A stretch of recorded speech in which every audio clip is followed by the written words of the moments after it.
Olá pessoal, vamos começar hoje uma aula sobre o Estatuto da Criança e do Adolescente. O Estatuto da Criança e do Adolescente ele veio depois de muitas convenções internacionais pensadas na realidade por ironia do destino na área do trabalho. Quando houve o boom mundial em relação aos direitos trabalhistas, com a criação da Organização Internacional do Trabalho, vulgo OIT, criou-se também a necessidade de ter direitos para os filhos, as crianças. E também depois da Segunda Guerra Mundial, muitas crianças ficaram sem seus pais. Então o que aconteceu? Houve-se a necessidade de saber o que fazer para fazer prevalecer os direitos dessas crianças.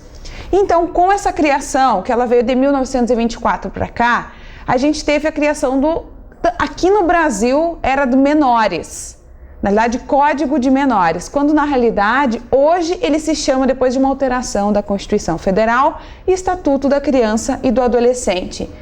Vamos conhecê-lo então a partir de agora. Eu me chamo Jennifer Portela Perotto Lopes, sou advogada, também sou especialista em docência no ensino superior e com vocês vou falar um pouquinho mais sobre o dia a dia do Estatuto da Criança e Adolescente. Muitos concursos, principalmente aqueles que têm salários de 4 dígitos acima de 2, estão exigindo como um diferencial, seja para áreas de promotoria, polícia, para que as pessoas que vão entrar nessas áreas conheçam como cuidar desses direitos que são de pessoas mais vulneráveis, né? Vamos lá?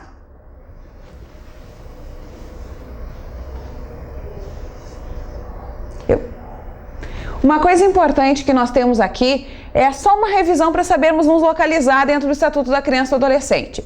Nós temos a política de atendimento dos artigos 86 e 97, ou seja, gente, políticas básicas, municipalização do atendimento, participação popular, os conselhos, seja o CONDICA, que é o Conselho da Criança e do Adolescente, fundos de direitos, da onde vêm os recursos para que se possam investir ainda mais nessa área de conscientização de direitos de criança e adolescente, articulações de ação de governamentais e não governamentais, mobilização da opinião pública, regras para as entidades de atendimento e sua fiscalização. Depois nós vamos ir então para as medidas de proteção. Essas medidas a gente vai ter como um principal personagem aqui então o conselheiro tutelar e também o judiciário. Então, medidas de proteção aplicadas pelo conselho tutelar ou judiciário, por ação ou omissão da família, do Estado ou da sociedade, ou pela ação da própria criança e do adolescente.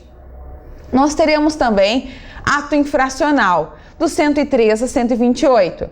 Definição de ato infracional, gente, qual é a diferença? Uma coisa importante, pode focar em mim aqui um minutinho. Uma coisa bem importante que nós temos é que crime, roubar é crime, certo?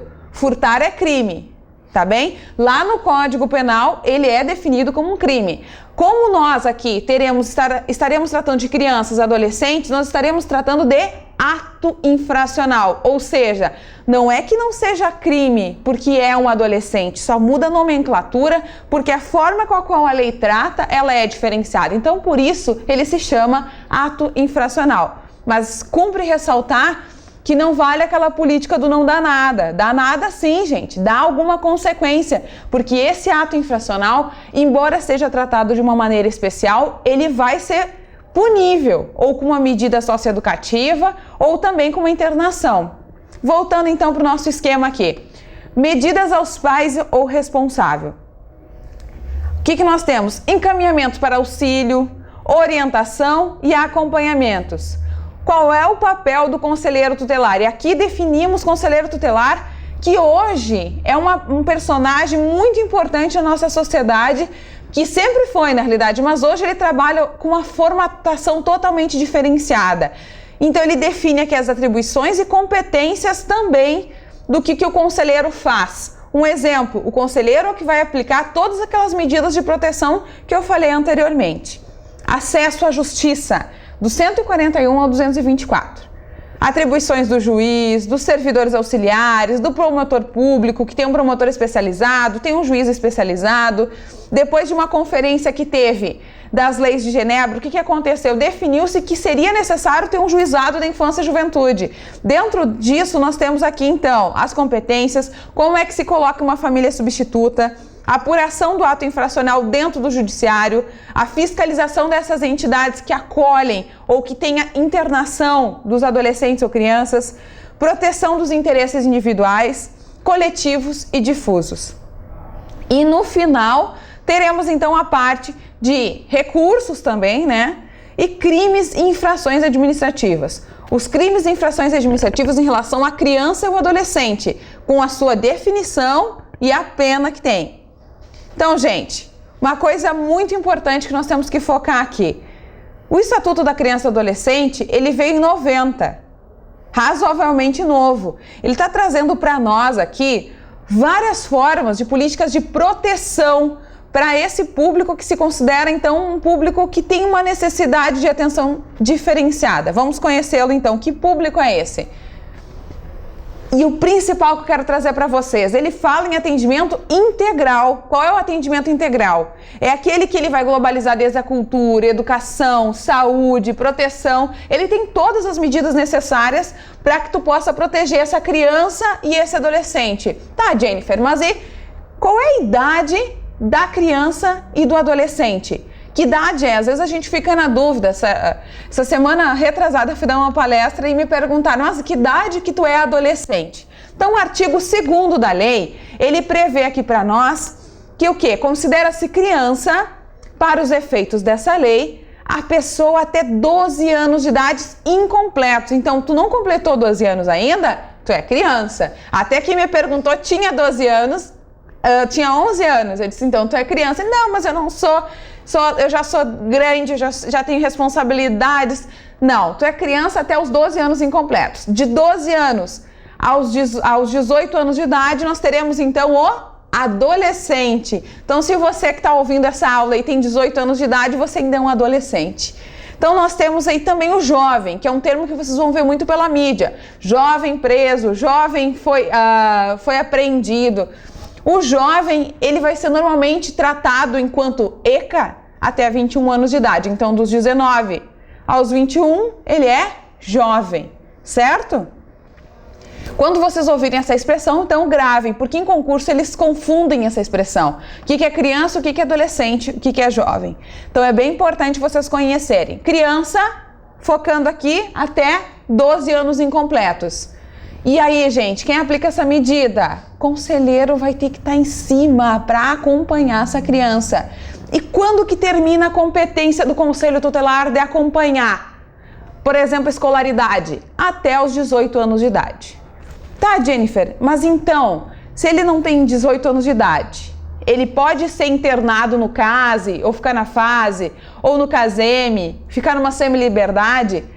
Dentro do Estatuto da Criança e Adolescente, logo nós vamos ver qual é a idade, até que idade ele pode ficar internado no CASE, para vocês conhecerem. Nós temos aí o CASEF aqui em Porto Alegre, temos o CASEME na maioria das unidades do interior, então muito importante frisar nesse sentido.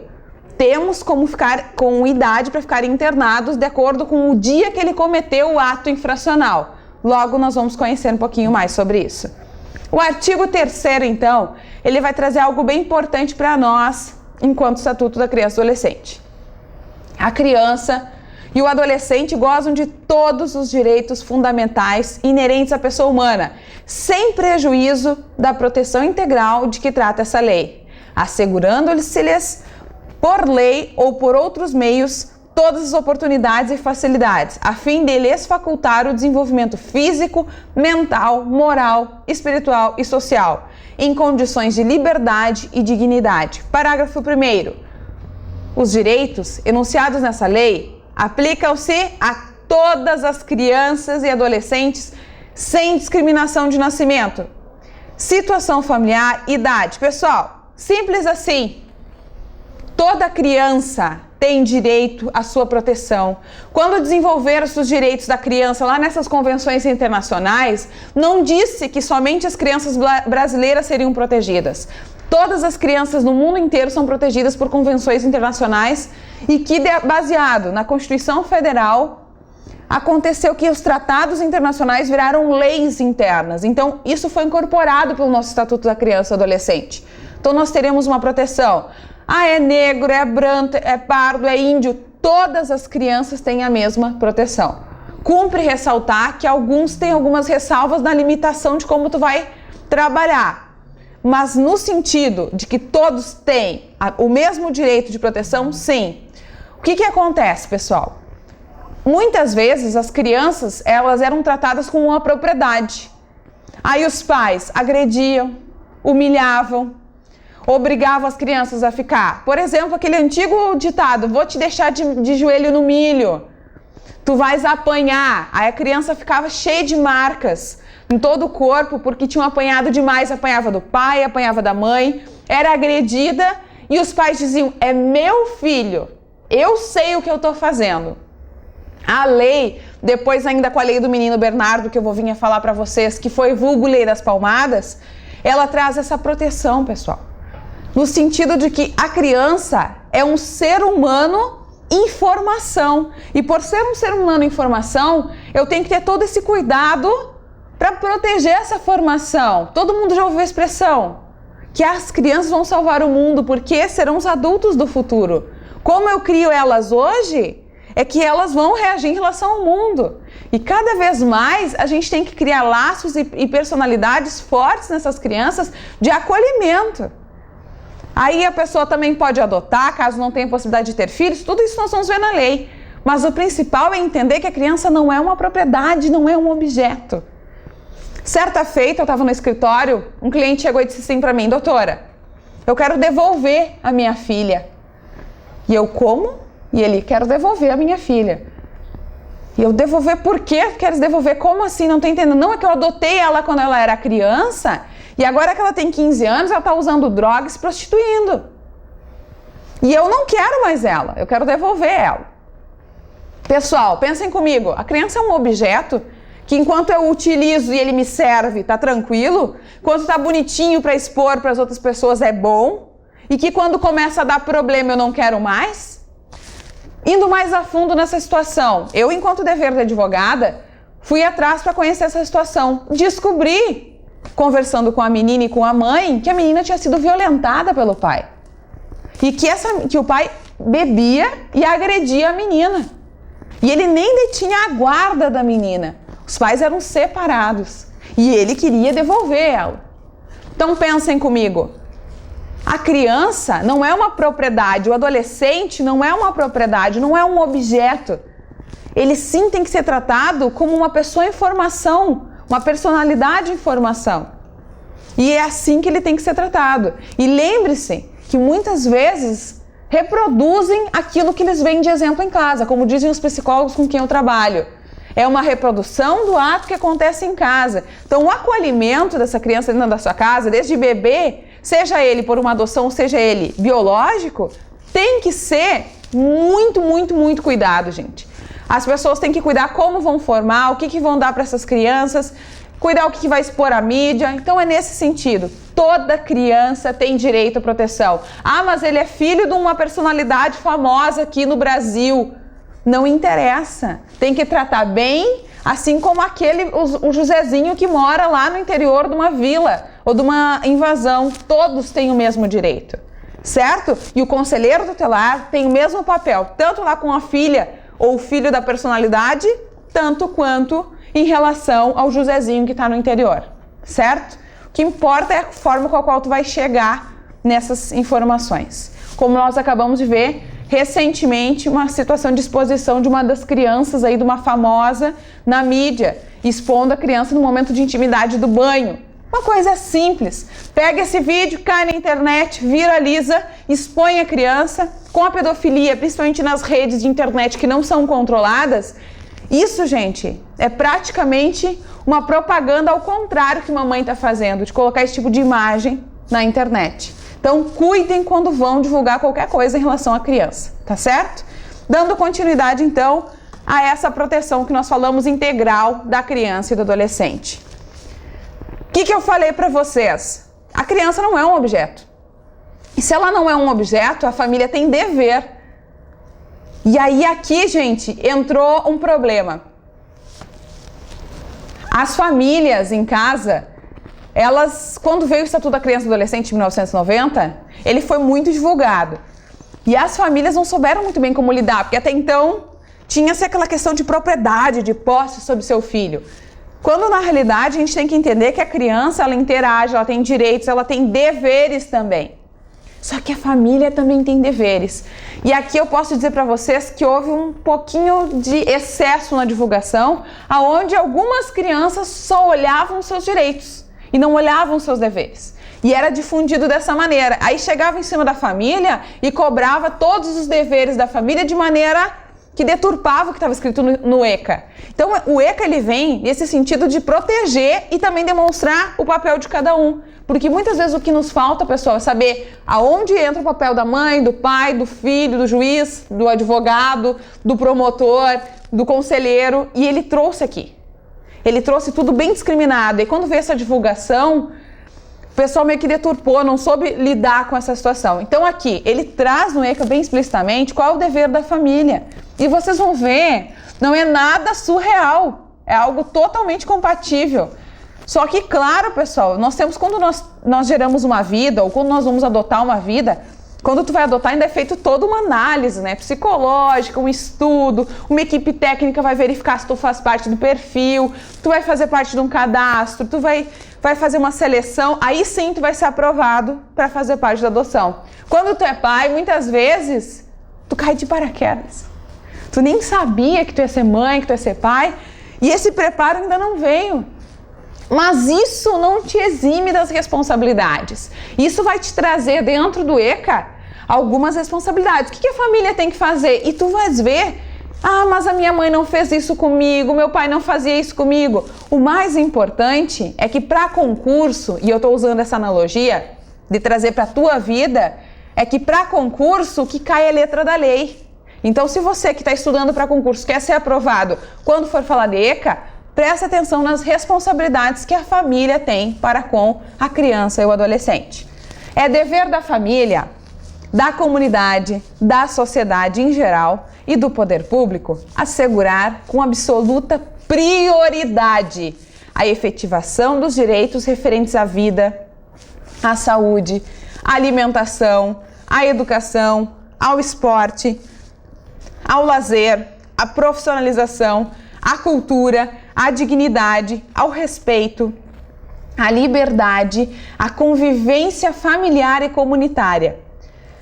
A garantia de prioridade, o que compreende? Primazia de receber proteção e socorro em qualquer circunstância, precedência de atendimento nos serviços públicos ou de relevância pública, preferência na formulação e na execução de políticas sociais públicas, destinação privilegiada de recursos públicos nas áreas relacionadas com a proteção da infância e juventude. Pessoal, nenhuma criança ou adolescente será objeto de qualquer forma de negligência, discriminação, exploração, violência, crueldade e opressão, punido na forma da lei, qualquer atentado por ação ou omissão aos seus direitos fundamentais.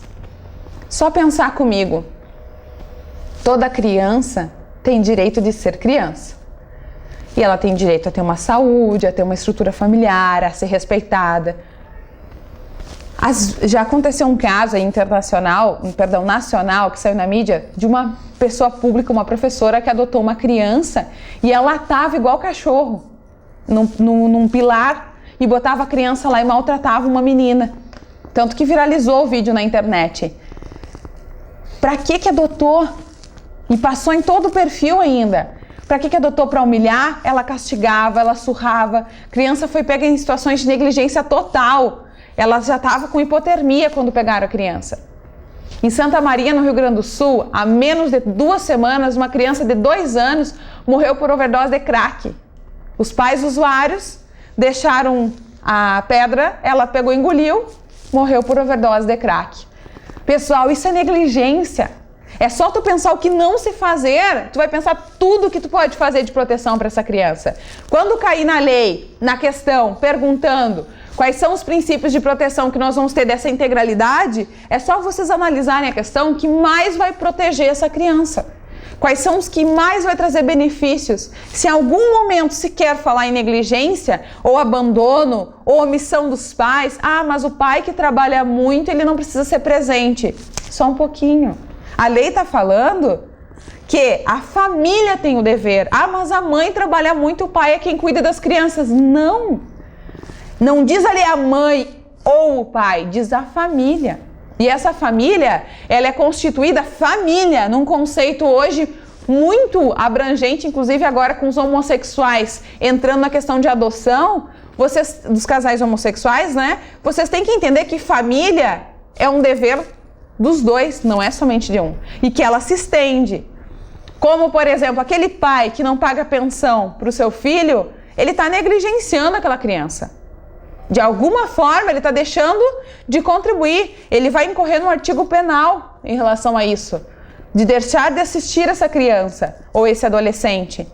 A mesma coisa uma mãe que deixa de pagar a pensão. É a mesma lógica, porque a proteção ela é integral. Lembra que a gente falou? Ele está em formação. Ele precisa dessa estrutura. Ele precisa desse amor, desse carinho. Ele precisa sair com os amigos para brincar. Ele precisa ir para um parquinho. É isso a atividade comunitária. Não precisa ser aquela criança que não sai de casa, não faz nada, só fica fechada. Porque violência há. Mas tu vai junto, tu acompanha, tu leva. Há poucos dias um pai disse assim para mim: minha filha tem 15 anos, foi na casa de uma amiga na festa do pijama. Eu levei. E aí, de madrugada, ela queria vir embora, me perguntou se viria de táxi. Eu vou buscar. É isso, é tu colocar a primazia de receber, acima de qualquer coisa, a atenção dos teus filhos. É a prioridade. Porque a partir do momento, mesmo que tenha sido sem querer, que você virou pai ou mãe, você tem assim, essa necessidade e responsabilidade, que é proteger. Ou seja, a qualquer momento, pode precisar de ti, tu tem que estar ali. A saúde. Como aconteceu no caso dos pais usuários aqui em Porto Alegre. Os pais usuários pegaram e colocaram a criança assim no frio, estava só de fraldinha.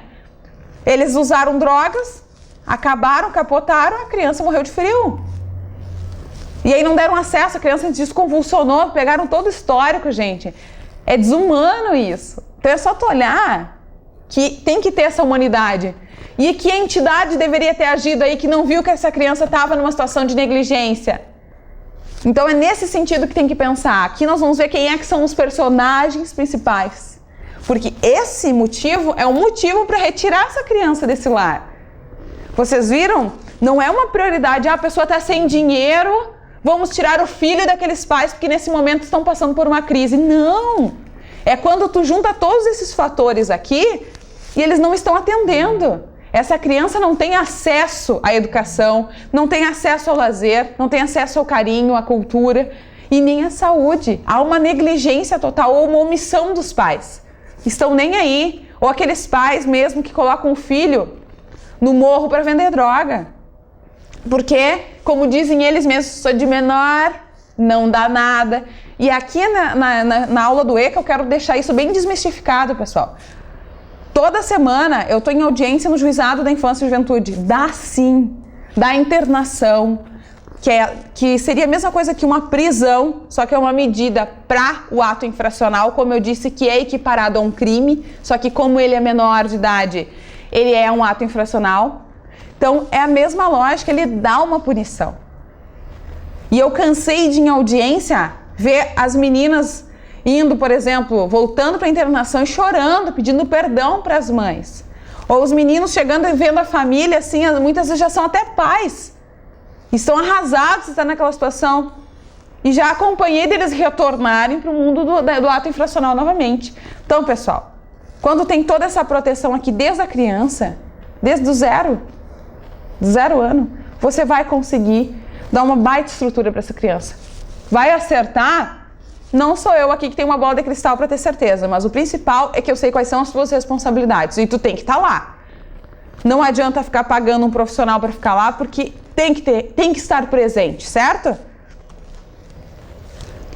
Do direito à vida e à saúde. Aqui eu gostaria de frisar, e dentro da lei eu vou falar apenas alguns termos que eu acredito que vão cair mais, assim, em concurso público, porque a lei por si só ela se complementa. Mas uma coisa importante aqui do artigo 8º é que todas as mulheres têm o direito ao acesso aos programas e políticas de saúde da mulher e do planejamento reprodutivo, e as gestantes, nutrição adequada, atenção humanizada à gravidez, ao parto e ao puerpério e atendimento pré-natal, perinatal, pós-natal, integral no SUS. Incumbe a quem, gente? Ao poder público. Que essa mulher, que também esteja detida, ou seja, que esteja presa, ela também tem os mesmos direitos. Olha o que diz o parágrafo 10º. Incumbe ao poder público garantir a gestante e a mulher com filho na primeira infância que se encontrem sob custódia em unidade de privação de liberdade, ambiência que atenda às normas sanitárias e assistenciais do SUS para o acolhimento do filho, em articulação com o sistema de ensino competente, visando o desenvolvimento integral da criança. O poder público, as instituições e os empregadores propiciarão condições adequadas para o aleitamento materno. Então vem comigo, não te perde. Olha só o que é principal. Essa mãe que vai gerar essa vida, ela tem uma responsabilidade. Se ela estiver presa, ela vai ter todo um tratamento diferenciado. Tanto que chega, muitas vezes a mãe, ela se penaliza quando ela tem que entregar o filho para um familiar levar para casa, porque ela não vai mais poder ficar com a criança, porque ela não está mais no período de aleitamento materno. E ela tem que devolver para alguém, porque ela continua presa. Não vai relaxar a prisão dela, não é isso. Não vai diminuir a pena dela porque ela é mãe, não. Ela só vai ter um direito de dignidade, principalmente aqui não pensando nela, mas pensando na criança, que tem o direito de conviver com a mãe. E ela só não vai amamentar se for soro positivo, porque tem já a comprovação que se for soro positivo e amamentar, passa o vírus, porque muitas vezes a criança nem tem o vírus, mas se amamentar, passa o vírus. Então é nesse sentido que tem essa proteção. Todas as crianças, vocês entenderam como o atendimento ele é integral? Todas as crianças têm esse direito de proteção. E o principal, o pré-natal, depois o pós-parto. Se porventura essa criança tem qualquer deficiência, também vai ter um acompanhamento. Se essa mãe é carente, é encaminhado para os órgãos assistenciais darem uma assistência para essa mãe ter uma nutrição adequada. É um atendimento integral desde a barriga até os 18 anos, que o ECA está prevendo aqui, na realidade, até os 21, porque é o período que pode ficar na internação. Então, dando sequência aqui, tanto o poder público tem responsabilidade, tanto quanto a empresa, que não pode discriminar, que nem agora estava um comentário que mãe não poderia amamentar. Totalmente discriminatório, tem que ter um local. Agora, no início do ano, o TRT de Porto Alegre, ele inaugurou uma sala de amamentação dentro do fórum para que as mães possam amamentar. Tanto advogadas quanto as pessoas que vão lá, que levam criança, podem ficar nessa salinha com as crianças para amamentar. Pode parecer simples, mas uma criança chorando, ela tem alguma necessidade. Ou é de fome, ou é de frio, ou precisa limpar. Tem que ter essa consciência que tu tem que ter um espaço para ela. Então é nesse sentido também que a gente tem que primar pela defesa dos direitos da criança e do adolescente. E aí, gente, o que compreende? E aqui os adolescentes, e as crianças caíram em cima quando ganharam os livrinhos nas escolas dizendo ECA, Estatuto da Criança e do Adolescente. O direito à liberdade compreende os seguintes aspectos: ir e vir, estar nos logradouros públicos e espaços comunitários, ressalvadas as restrições legais, opinião e expressão, crença e culto religioso, brincar, principalmente aqui, praticar esportes e divertir-se. Lembrem-se que divertir-se não é o jeito muitas vezes que o adolescente quer. O divertir-se aqui ele vai entrar no jeito que é algo que vai proteger ele, não é ir para uma balada com 12 anos e querer usar drogas, ou ele querer tomar uma bebida alcoólica, ingerir bebida alcoólica, não é nesse sentido. É no sentido de diversão, de poder participar de comunidades, de grupos, poder sair, mas sempre orientado, que ele não tem ainda autonomia para fazer tudo sozinho, enquanto criança, por exemplo. Participar da vida política na forma da lei, buscar refúgio, auxílio e orientação. Ou seja, inclusive, olha que algo interessante, pessoal. Buscar refúgio, auxílio e orientação. O ECA ele prevê, mas aqui não vai estar bem explícito, que agora é algo que tem nas orientações internacionais, que a criança e o adolescente também têm o direito de peticionar nesses órgãos internacionais, requerendo que se valham alguns dos seus direitos. Ou seja, olha só que inovação. Muitos de nós nem sabemos ou sabíamos nessa idade o que era peticionar, que é o direito de tu escrever e requerer para alguma autoridade que se valha um direito que tu tens. Como, por exemplo, uma criança, como o menino Bernardo, que nos casos saíram, ele mesmo foi e falou: olha, estou sofrendo violência em casa. Por favor, autoridades, me ajudem, como eu devo proceder? Ele tem esse direito de falar, de buscar orientação. O que eu devo fazer? E o que deveria ter sido evitado? Eu não estou aqui para julgar se são inocentes ou culpados. Cada um tem o seu julgamento, mas é simplesmente o que eu estou defendendo é o direito dessa criança poder se manifestar. Porque em audiência, muitas vezes, o pai manda a criança falar alguma coisa. Vamos dar um exemplo para vocês.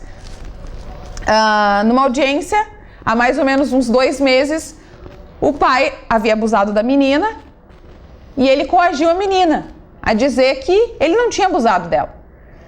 Em audiência, ela olhava para ele que ela chegava a chorar sem querer, assim. Aí a juíza perguntou: houve alguma situação de abuso? E ela, olhando para baixo, não houve. Não aconteceu nada. E dava uma olhadinha para o pai, assim como quem tivesse medo. Foi pedido que o pai se retirasse. E a menina logo depois veio a falar que houve sim uma situação de abuso. Então, ela perguntou: posso falar agora? Como é que eu posso me proteger disso agora que eu falei? Ele disse que ia me matar, ele disse que ia matar minha mãe. Como é que nós vamos nos proteger? Aí ela pode pedir orientação. Tem todo o direito. E estava na frente de uma autoridade que tinha essa capacidade para tal. Então pense nisso. Tem esse direito e tem que se fazer valer. E tem essa questão também de liberdade de poder falar o que pensa, assim como todos nós brasileiros temos e está na Constituição, de manifestar. Eu acredito, muitos agora passam pelaquela fase: acredito em Deus, não acredito em Deus. Tem um partido político, ontem mesmo uma menininha de 10 anos assim: se eu votar em tal candidato porque ele é mais bonitinho. Então, tem o direito de manifestar opinião, tem o direito de acreditar em determinado partido, claro que tem o direito de se manifestar. O que não pode, agora a gente vai fazer repressão, como alguns pais fazem, de prender dentro do quarto, de não deixar sair, de espancar se não segue a mesma linha religiosa. Eu conheço vários casos de homossexuais que os pais eram evangélicos e vários casos e que foram agredidos pelos pais na intenção de que tirasse aquela coisa ruim dos seus corpos, quando na realidade era apenas uma opção sexual e desde criança já sofria essa perseguição dentro de casa. Então, é um direito da pessoa se expressar, é um direito que ela tem de pensar, de seguir sua vida, de curtir aquilo que gosta. Então é nesse sentido, mas com responsabilidade e limitação. Dentro das limitações pode fazer tudo. Quer pegar, quer brincar, pode brincar, só não pode fazer aquilo que não é dotado da sua capacidade. Qual é o maior sonho hoje dos jovens? Qual é o maior sonho? Pensem comigo. Dos adolescentes, na realidade, não é nem dos jovens, porque os jovens já têm esse direito. Mas os adolescentes eu quero dirigir. Tem 14 anos e só pensa no dia que vai fazer 18 para fazer habilitação e dirigir. Tudo bem. Aí saiu uma notícia recentemente, até não recente, não muito recente, que é o quê? Vai diminuir a maioridade penal, e aí com isso vai haver habilitações a partir dos 16 anos de idade. Mas os adolescentes estavam assim felizes, porque acostumados a ver American Pie, filmes de adolescente assim, que falam que os adolescentes com 16 anos já dirigem, eles acreditam que vai dar tudo certo, que eles vão poder dirigir. Pessoal, enquanto isso não aconteceu, que eu duvido que aconteça, devido a uma vedação que tem na Constituição, mas se isso não acontecer, enquanto não acontece, ele tem o direito dentro da liberdade dele, que é ir na carona lá com cinto de segurança e acompanhado de um responsável. E esse acompanhado responsável, um adolescente, ele se sente já independente, ele já acha que pode fazer tudo. Então foi aí que até o ECA, quando foi para alguns livrinhos que recebiam nas escolas, ele decaiu. Por quê? Eles requeriam coisas que eles achavam, que eles liam a lei, assim: agora eu tenho direito a me divertir, eu posso fazer o que eu quiser. Gente, querer é poder dentro de uma limitação que tu tenhas. E aqui essa limitação deles é a lei. A lei é limitação para todos nós, certo? Por que a gente não rouba, não mata? Primeiro, eu não tenho vontade, mas principalmente porque é crime. Qualquer coisa, vou no mercado, me deu vontade de comer um chocolate. Como outro dia uma adolescente estava numa audiência. Me deu vontade de comer um chocolate, fui lá e peguei a barra.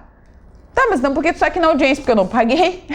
Eu fugi do supermercado com uma barra. E aí eu não fiz isso uma vez só, eu fiz isso 3 vezes já, no mesmo lugar. Então, não é crime furtar, não é crime roubar, tu pode fazer o que tu quiser legalmente, entendeu? Roubar não, né, pessoal? Outra coisa importante aqui que nós temos. A criança ou adolescente tem direito de ser educados e cuidados sem uso de castigo físico. E aqui nós vamos entrar então com aquela lei que eu falei, lei da palmada, lei do menino Bernardo. Ou qualquer outro pretexto pelos pais, pelos integrantes da família ampliada, pelos responsáveis, pelos agentes públicos executores das medidas socioeducativas ou por qualquer pessoa encarregada de cuidar deles, tratá-los, educá-los ou protegê-los. Para fins dessa lei, então, o que é castigo físico de acordo com a lei da palmada?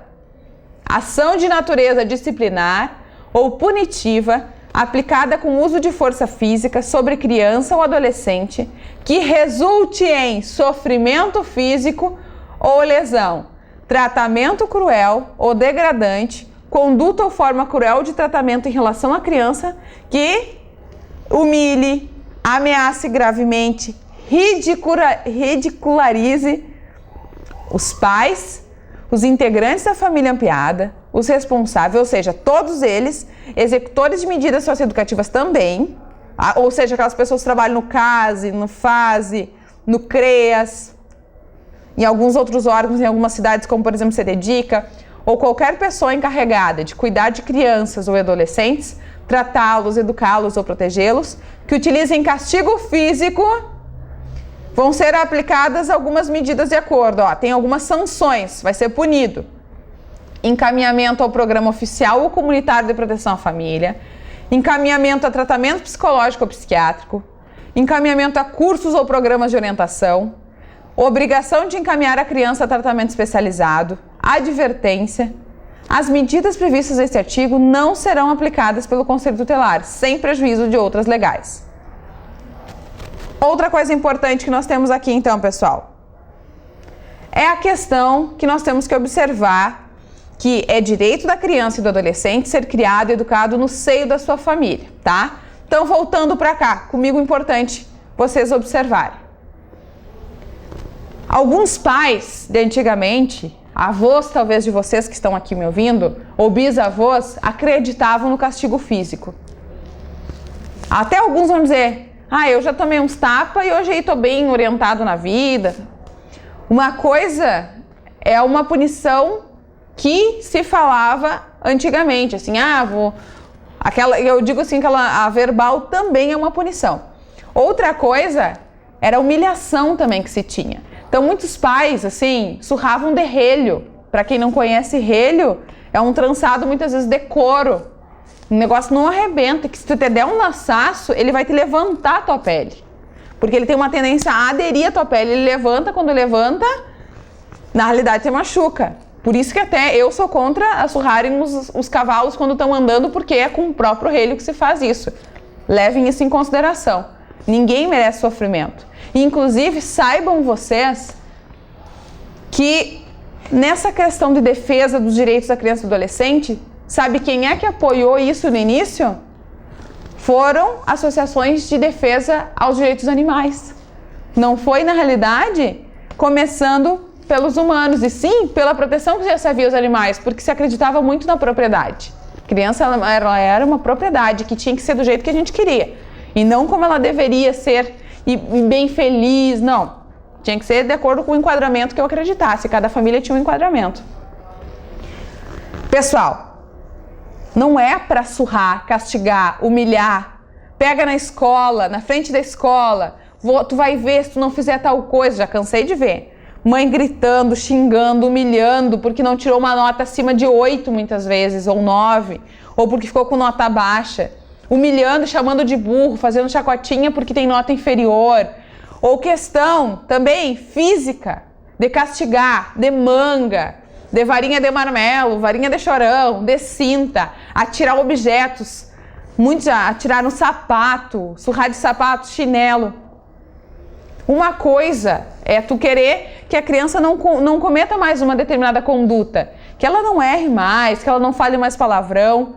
Mas se tu ensina agredindo, lembra? Tu ensina agredindo. Tá ensinando que agredir é a maneira correta. Ou seja, não é o caminho. E é isso que a lei veio trazer. Ela não está trazendo aqui por nada. Ela está trazendo porque no nosso país, há muitos casos de que violência física para com criança, às vezes a criança é menor do que o pai.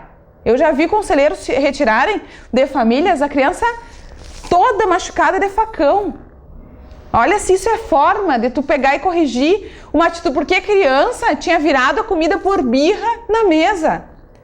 Isso é uma forma, não justifica, nada justifica a violência, nada justifica a violência. Então, por isso, é importante levar em consideração essa proteção dessa criança, que ela já começa desde a parte dos 0 anos. Como aconteceu um caso assim no interior, que a gente já viu dos pais baterem em bebê porque o bebê chorava. Pegar e bater no bebê, assim, tava com as costas todas roxas, de darem palmada no bebê, porque o bebê não parava de chorar, de cólica. Pensa nesse sentido. É justo agredir? Tu tá ensinando a agredir. E tu vai ser punido. Principalmente porque essa pessoa depende de ti. E tu tá agredindo uma pessoa que depende de ti. E muitas vezes, gente, essa agressão ela é um excesso. Ela vem muito aquém do que a gente espera. Eu tô falando aqui, tu pode dizer, mas lá em casa a gente levava umas palmadas, a gente fugia pra casa da avó. Cada um tem uma história diferente. Só que o principal que tu tem que entender é que estão se formando hoje gerações que pensam no futuro, um futuro mais equilibrado, menos violento, porque reclamar da violência, esse mesmo pai que agride a criança hoje vai reclamar da violência que está acontecendo na rua amanhã. Aí tu tá reclamando do quê? Se tu agiu com violência.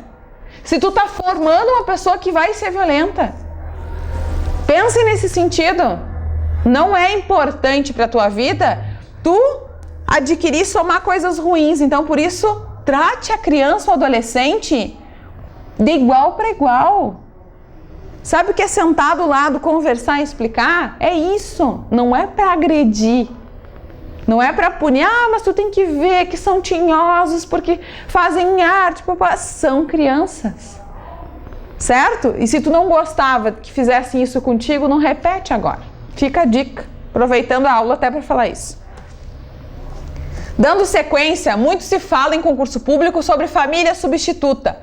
O que é a família substituta? Então, a família substituta, gente, ela tem, dentro do artigo 19, uma previsão. É direito da criança e adolescente ser criado e educado no seio da sua família, excepcionalmente em família substituta, assegurada a convivência familiar e comunitária, em ambiente que garanta seu desenvolvimento integral.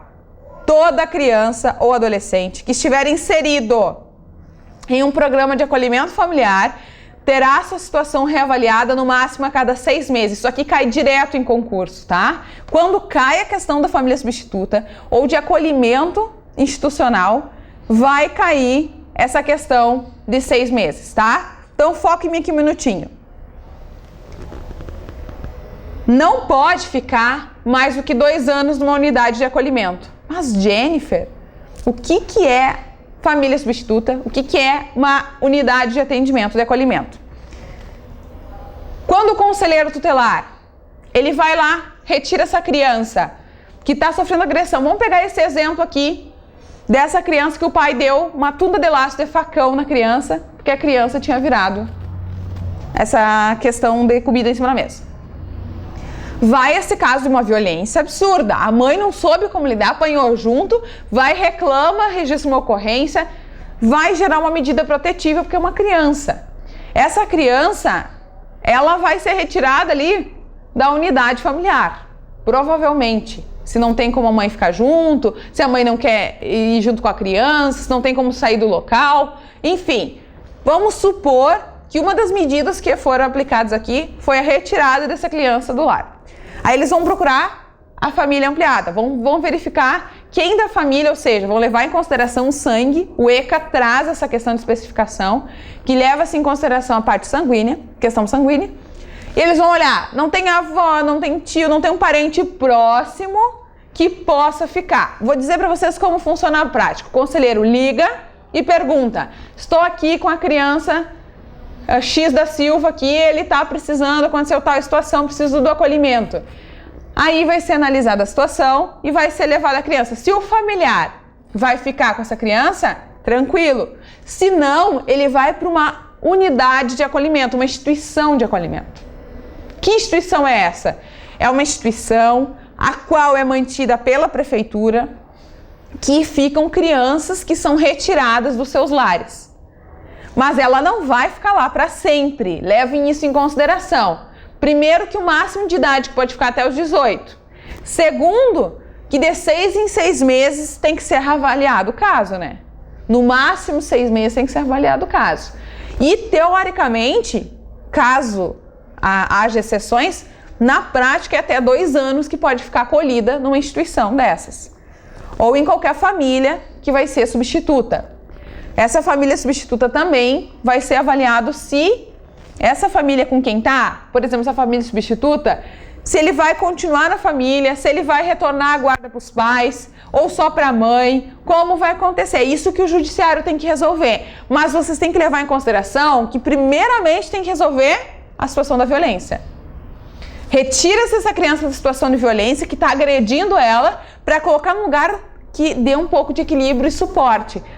Tanto, pessoal, que essas unidades de acolhimento, elas têm que ter equipe profissional pronta, tem que ter psicólogo, assistente social, orientadores sociais, ou seja, tem que ter uma equipe para esperar essa criança e acolher ela. Sabe o que é acolher? É como se desse um abraço, assim.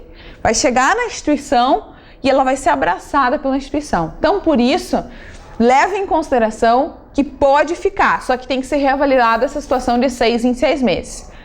Por quê? Senão vai virar uma punição, né? Muitas vezes a criança não quer mais ficar lá. Ela prefere até voltar para casa, ela chora, a mãe também sente falta, o pai sente falta, enfim. Aí vai haver também um suporte para essa família. Normalmente essa própria instituição vai fornecer um suporte para essa família ir se estruturando. A partir do momento que o lar demonstrar que está equilibrado, que não vai acontecer nenhuma situação de negligência, omissão ou violência novamente, a criança pode retornar para o lar. Se perceberem que essa família, vamos dar o exemplo dessa criança que eu dei antes o exemplo, que morreu lá porque pegou a pedrinha de crack, já tinha se percebido que havia essa situação. Não era nem para retornar para o lar. Ela vem para o acolhimento e o próximo caso vai ser o quê? Destituição do poder familiar. Vai retirar a guarda dessa criança daqui e vai se encaminhar essa criança para uma guarda provisória, provavelmente para aquela pessoa familiar que manteve, ou ela vai para o caminho da adoção. Então tem todo um trajeto que é sempre pensando na proteção da criança. Lembrem, o ECA ele traz proteção da criança e do adolescente, principalmente pela omissão dos seus pais. Tá? Vamos seguir aqui então. Como eu disse, a permanência da criança e do adolescente no parágrafo 2º do artigo 19, em programa de acolhimento não se prolongará por mais de 2 anos, salvo comprovada necessidade que atenda ao seu superior interesse, devidamente fundamentada pela autoridade judiciária. E aos pais, incumbe o dever de sustento, de guarda, de educação dos filhos menores, cabendo-lhes ainda, no interesse desses, a obrigação de cumprir e fazer cumprir as determinações judiciais. Sabe o que eu ouço muito? É aquela questão, se a mãe fica com a guarda, o pai não precisa mais participar da vida do filho. Não precisa, não tem mais responsabilidade. Se o filho é apreendido numa delegacia, cometendo um ato infracional, ele não quer nem ir lá. Porque ele diz que não é responsabilidade dele, porque agora mora com a mãe é que tem a guarda. Se o filho passa mal na escola, não é comigo, isso aí é com a mãe que está com a guarda. A mesma coisa a mãe quando a guarda está com o pai. Muitas vezes tem guarda compartilhada, mas essa semana é a semana do pai, ele é que se vire. Tanto aqui diz isso, tanto quanto as leis federal e especiais. Não existe isso. Nem na área civil, nem na crime, não existe nada que diga que a criança, enquanto está contigo, ela é tão somente tua responsabilidade. Por isso que tem aquela questão de se vai viajar para o exterior, tem que ter autorização do pai e da mãe, mesmo que sejam casados. Por quê, gente? Para evitar essa questão de omisimir da responsabilidade, tá certo? Então, muito importante você levar em consideração a responsabilidade dos pais. Parágrafo único do artigo 22. A mãe e o pai, ou responsáveis, têm direitos iguais e deveres e responsabilidades compartilhadas no cuidado, na educação da criança, devendo ser resguardados os direitos de transmissão familiar das crenças e culturas. E aqui que dá o problema, né? Às vezes o pai é gremista, a mãe é colorada, dá aquele problema, é flamenguista, ou é palmeirense, ou é corintiano e é palmeirense. Então, ou um é evangélico, outro é cristão, outro é católico, é espírita. Tem que ressalvar esses direitos, é o que diz, que as pessoas têm que saber lidar com as diferenças, né? É nesse sentido. Então, pessoal, finalizando agora o nosso primeiro bloco, eu deixo para vocês essa mensagem inicial aqui, que há uma responsabilidade dos pais, há uma proteção integral desde zero idade, ou seja, desde a barriga, né? Criança até 12 anos de idade incompleto, de 12 a 18 adolescente, lembrando que a expressão de jovem vai ser então até os 21 anos de idade. Damos sequência agora para a gente conhecer um pouquinho mais sobre o ECA, tá bem?